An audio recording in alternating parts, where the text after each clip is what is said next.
ஒவ்வொருத்தரோட வாழ்க்கையிலையும் பல பிரச்சனைகள் வரும். அந்த மாதிரி பிரச்சனைகள் வரும்போது சில நேரங்களில் நம்ம கூட யாருமே இருக்க மாட்டாங்க. அந்த நேரங்களில் எனக்கு மட்டும் ஏன் தான் இவ்வளவு பிரச்சனைகள் வருதோ, உதவிக்கு கூட யாருமே இல்லை, எனக்கு மட்டும் யாராவது கொஞ்சம் உதவி பண்ணியிருந்தா இந்நேரம் நான் வெற்றி அடைஞ்சிருப்பேன்னு நீங்கள் நினச்சிருந்தீங்கன்னா இந்த கதையை கட்டாயம் கேளுங்க. வணக்கம் and welcome to Pavis life changing stories. வாழ்க வளமுடன். ஒரு நாட்டில் ஒரு பக்கா திருடன் இருந்தான். திருடுறதுல அவன் வல்லவன். அவனை யாராலையுமே பிடிக்க முடியல. நாடு முழுவதும் அவன் பேர் பிரசித்தமாயிடுச்சு. ராஜாவோட பொக்கிஷத்துலேருந்து கூட அவன் திருடிட்டு வந்துட்டான். அவன் வந்துட்டு போனதுக்கான அடையாளத்தை அவன் எங்கேயுமே விட்டுட்டு வந்ததே கிடையாது. அவனோட திருட்டு பிரபலமாயிடுச்சு. மக்கள் எல்லாரும் அவனை வியந்து பாராட்டி நேசிக்கவே ஆரம்பிச்சிட்டாங்க. எங்கே திருட்டு நடந்தாலும் என் வீட்டுக்கு பக்கா திருட நேற்று வந்தான் தெரியுமா அப்படின்னு மகிழ்ச்சியாக சொல்கிற நிலை உருவாயிருச்சு. இப்படியே காலம் கடந்து போய்கிட்டு இருந்தது. அவனுக்கு வயசாயிருச்சு. ஒரு நாள் அவன் மகன் அவன்கிட்ட வந்து, அப்பா, உங்களுக்கு ரொம்ப வயசாயிருச்சு, உங்களோட கலையை எனக்கு கற்றுக் கொடுங்கன்னு கேட்டான்.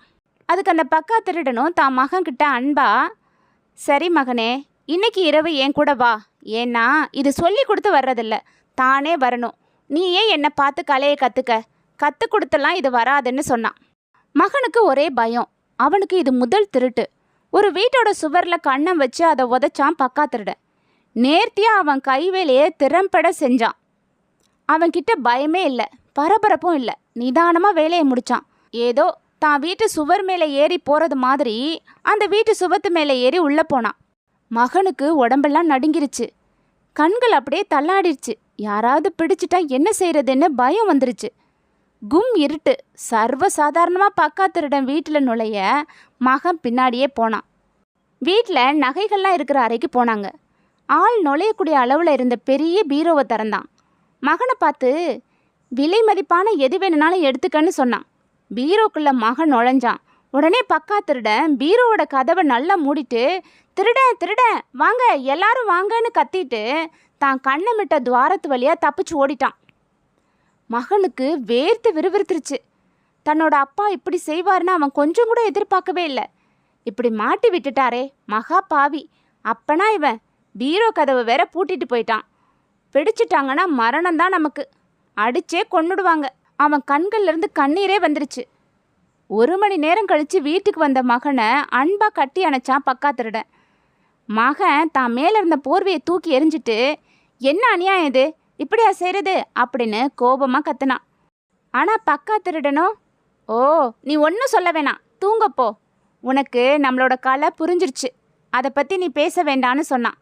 மகனோ, இல்லை, என்ன நடந்துச்சுன்னு நான் சொல்கிறேன்னு சொன்னான். உனக்கு சொல்லணுன்னா சொல்லு, எனக்கு கேட்கணுன்னு அவசியம் கிடையாது. நாளையிலேருந்து நீ தனியாகவே திருட போகலாம், உனக்கு திறமை இருக்குது, அதை பற்றி எனக்கு ரொம்ப மகிழ்ச்சி அப்படின்னு பக்கா திருடன் சொன்னான். ஆனால் அவன் விடலை. அப்பா, நடந்ததை சொல்லலைன்னா எனக்கு தூக்கமே வராது, நீ என்னை கொலையே பண்ணிட்ட, அதுலேருந்து நான் தப்பி வந்திருக்கேன், நடந்ததை கேளுன்னு சொன்னான். அப்படியா, ஒரு நிபுணன்னா அப்படிப்பட்ட சூழ்நிலையிலேருந்து தப்பிச்சு தான் வரணும், இது சகஜம்ப்பா. சரி, என்ன நடந்ததுன்னு சொல்லுன்னு சொன்னார் அப்பா. எப்படி அது நடந்துச்சுனே தெரில, தப்பிச்சு வந்துட்டேன்.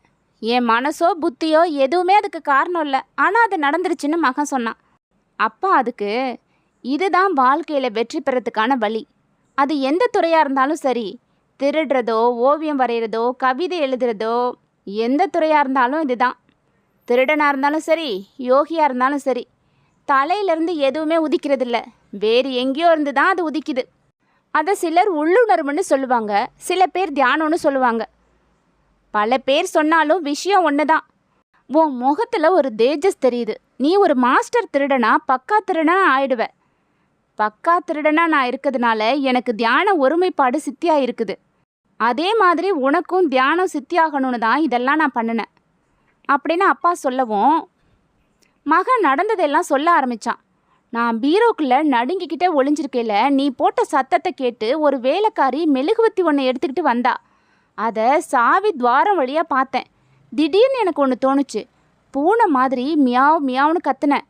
இது வரைக்கும் நான் பூனை மாதிரி சத்தம் போட்டதே இல்லை.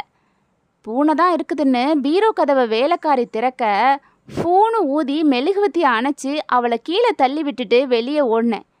எல்லாரும் என்னை துரத்திக்கிட்டு பின்னால் ஓடி வந்தாங்க. திடீர்னு அங்கே ஒரு கிணறு வழியில் இருக்கிறத பார்த்தேன். அது பக்கத்துல ஒரு பெரிய பாறை இருந்துச்சு. அசைக்க கூட முடியாத அளவு ஒரு பெரிய பாறை அது. கஷ்டப்பட்டு அதை தூக்கி கிணத்துல வீசினேன். அதுக்கப்புறம் ஓட ஆரம்பிச்சேன். எல்லாரும் கிணத்து பக்கத்துல வந்து நின்னாங்க. நான் கிணத்துக்குள்ள விழுந்துட்டதா அவங்க நினச்சிக்கிட்டாங்க. நானும் ஒரு வழியா தப்பிச்சு வீட்டுக்கு ஓடி வந்துட்டேன்னு மகன் சொல்லவும், பக்காத்திருடன், மகனே நீ தூங்கப்போ, என்கிட்ட எதுவும் கேட்க வேணாம், நீயே உன்னோட வேலையை தொடங்கலான்னு சொன்னான். இதை தான் ஓசோ சொல்றாரு, சும்மா இரு அனைத்தையும் அறின்னு. நம்ம வாழ்க்கையிலையும் இந்த மாதிரி பிரச்சனைகள் வரும்போது அடுத்தவங்க கிட்ட அதை பற்றி புலம்புறதை விட்டுட்டு நாமளே நிதானமாக யோசிச்சா அதுக்கான தீர்வை நம்மளாலே கண்டுபிடிச்சு சரி பண்ண முடியும். சரி, சும்மா இருக்கிறதுனா என்னன்னு நமக்கு முதல்ல தெரியுமா? கண்ணை மூடிக்கிட்டு அமைதியாக உட்காந்துருக்கிறது தான் சும்மா இருக்கிறதுன்னு நாம் நினச்சிக்கிட்டு இருக்கோம். உண்மையிலே சும்மா இருக்கிறதுனா எப்படி? அதை தெரிஞ்சுக்க இந்த கதையை தொடர்ந்து கேளுங்க. ஒரு மடாலயத்தில் ஜென்குரு ஒருத்தர் இருந்தார். அவர்கிட்ட ஒரு மாணவன் வந்து சும்மா இருக்கிறதுனா எப்படின்னு கேட்டான். அதை அவனுக்கு தெளிவாக புரிய வைக்கிறதுக்காக அந்த குரு தான் சிஷ்யர்களுக்கு ஒரு பரீட்சை வச்சார். யார் சும்மா இருக்கிறத சிறந்த விளக்கம் கொடுத்து வாழ்ந்து காட்டுறாங்களோ அவங்களுக்கு தலைமை பொறுப்பு தர்றதா அறிவிச்சார். எல்லா மாணவர்களும் சுறுசுறுப்பாக சும்மா இருக்கிறதுக்கான வழிகளை பற்றி யோசிக்க ஆரம்பித்தாங்க. சிலர் பேசாமல் இருந்தாங்க, சிலர் அசையாமல் இருந்தாங்க, சிலர் சாப்பிடாம இருந்தாங்க, சிலர் கண்களை மூடிக்கிட்டு தியானத்தில் உட்காந்துருக்கிறது மாதிரி சும்மா இருந்தாங்க. இன்னும் சிலர் காடுகள்லாம் போய் சும்மா இருக்கிறத செஞ்சு காமிச்சாங்க. ஆனால் ஒரே ஒரு மாணவன் மட்டும் சும்மா இருக்க எந்த முயற்சியுமே எடுக்கலை. தன்னோட வேலைகளை எப்போதும் போல் செஞ்சுக்கிட்டு இருந்தான். போட்டியோட முடிவு நாள் வந்துச்சு. குரு முடிவை சொன்னப்ப எல்லாரும் அதிர்ச்சி ஆயிட்டாங்க. எந்த முயற்சியுமே எடுக்காத அந்த மாணவனை பாராட்டி குரு அந்த பொறுப்பை அவனுக்கு கொடுத்தாரு. இதை ஏற்றுக்க முடியாத மற்ற மாணவர்கள் எல்லாம் குரு கிட்ட போய் இதுக்கு விளக்கம் கேட்டாங்க. நீங்கள் எல்லாருமே சும்மா இருக்கிறத பற்றி சிந்திச்சு எப்படி எல்லாமோ சும்மா இருக்க முயற்சி பண்ணீங்க. நீங்கள் எடுத்த அந்த முயற்சியிலேயே நீங்கள் சும்மா இருக்க தவறிட்டீங்க. ஆனால் எந்த முயற்சியும் எடுக்காமல் அந்த நேரத்தில் தன்னோட வேலைகளை செஞ்சபடி உண்மையாகவே சும்மா இருந்து காட்டினது இவன் மட்டும்தான்னு சொன்னார். அப்போ தான் சும்மா இருக்கிறதுனா என்னன்னு அந்த மாணவர்களுக்கு தெளிவாக புரிஞ்சிச்சு. சும்மா இருக்கிறத பற்றி சிந்திக்க ஆரம்பிக்கிற அந்த நொடியே நாம் சும்மா இருக்கிறதையே இழந்துடுறோம். உண்மையான அமைதி மலைகள்லையோ காடுகள்லையோ கடற்கரையிலையோ கிடையாது. சும்மா இருக்கிறதுங்கிறது எந்த செயலையும் நிறுத்துறதில்லை, செயல் மேலே இருக்கிற பிடிப்பை விட்டுடுறது. சும்மா இருக்கிறதுங்கிறது உலகத்தை விட்டு விலகிறதில்ல, நம்மளை விட்டு விலகாமல் இருக்கிறது. நம்ம மனசை அங்கங்கே அலைய விடாமல் நமக்குள்ளேயே வச்சுக்கிட்டு அதே நேரத்தில் நம்மளோட செயல் சக்தி சாந்தத்தையும் நமக்குள்ளேயே வச்சுருக்க முடியும். மிகப்பெரிய வெற்றி என்ன தெரியுமா? உலகம் என்ன சொன்னாலும் நிலைமை எப்படி இருந்தாலும் உலகத்தில் வாழ்ந்தபடியே உங்களுக்குள்ளே சும்மா இருக்க கற்றுக்கணும்.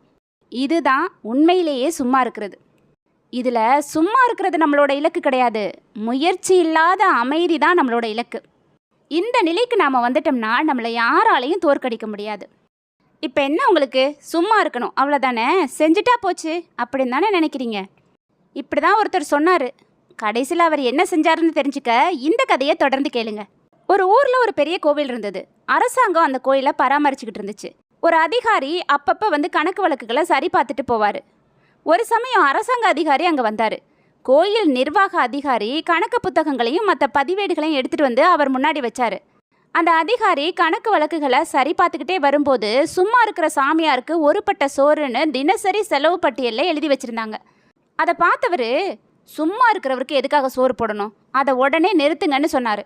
அந்த ஊழியர்கள்லாம் அதிகாரிக்கிட்ட மெல்ல வந்து, ஐயா சும்மா இருக்கிறதுங்கிறது அவ்வளவு சுலபமான காரியம் இல்லை, அதனால தான் அவருக்கு சோறு கொடுக்குறோன்னு சொன்னாங்க. இந்த பதில் அந்த அதிகாரிக்கு திருப்தி கொடுக்கல. அதனால் எதுவுமே சொல்லாமல் எந்திரிச்சு வீட்டுக்கு போயிட்டார். வந்ததுக்கப்புறம் ஒரு சாய்வு நாற்காலியில் உட்காந்துக்கிட்டு யோசிக்க ஆரம்பித்தார். சும்மா இருக்கிறது என்ன அவ்வளவு கஷ்டமான காரியமா? கொஞ்ச நேரம் நம்மளும் தான் சும்மா இருந்து பார்ப்போமே அப்படின்னு மனசுக்குள்ளே சொல்லிக்கிட்டு அப்படியே அமைதியாக உட்காந்தாரு. மனம் அலைப்பாய ஆரம்பிச்சிச்சு. கொஞ்சம் கூட அடங்கலை. சரி, கொஞ்ச நேரம் கண்ணை மூடி தியானம் செஞ்சு பார்க்கலான்னு முயற்சி பண்ணார். வயிறு பசிக்கிறது மாதிரி இருந்துச்சு. என்ன பசிக்குதே அப்படின்னு நினச்சாரு. சரி, ஒரு புத்தகத்தை எடுத்து அதில் கவனமாக படிக்கலாம் அப்படின்னு நினச்சிக்கிட்டு புத்தகத்தை எடுத்தார். எங்கேயோ ஒரு காகம் கத்துற மாதிரி அவர் காதில் ஒரு சத்தம் கேட்டுச்சு.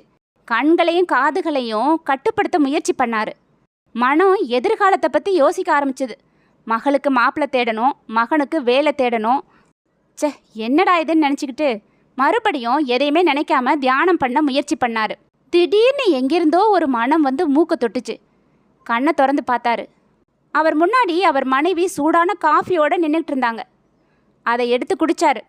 மனம் தியானம் ரெண்டுமே ஒன்றுக்கொன்று சம்மந்தப்பட்டதுன்னு அவர் நினச்சாரு. ஆனால் அது அப்படி இல்லை. மனம் முடிஞ்சு போகிற இடத்துல தான் தியானம் ஆரம்பமாகுது. அதனால் தியானம் இருக்கிற இடத்துல மனம் இல்லை. மனம் செயல்படுற வரையில் தியானம் ஆரம்பமாக போகிறதும் இல்லை. அதிகாரி அப்படியே திணறி போயிட்டாரு. அவருக்கு ஊழியர்கள்லாம் கட்டுப்பட்டு நடக்கிறாங்க. உள்ளே இருக்கிற அவரோட மனம் கட்டுப்பட மாட்டேங்குது. அந்த அதிகாரியும் அலைப்பாயிர மனசை அடக்க எவ்வளவோ முயற்சி பண்ணார். கடைசியில் அடக்க முடியாமல் சோர்ந்து போயிட்டாரு. சும்மா இருக்கிறது இவ்வளோ பெரிய விஷயமான்னு அவருக்கு அப்போ தான் புரிஞ்சிச்சு.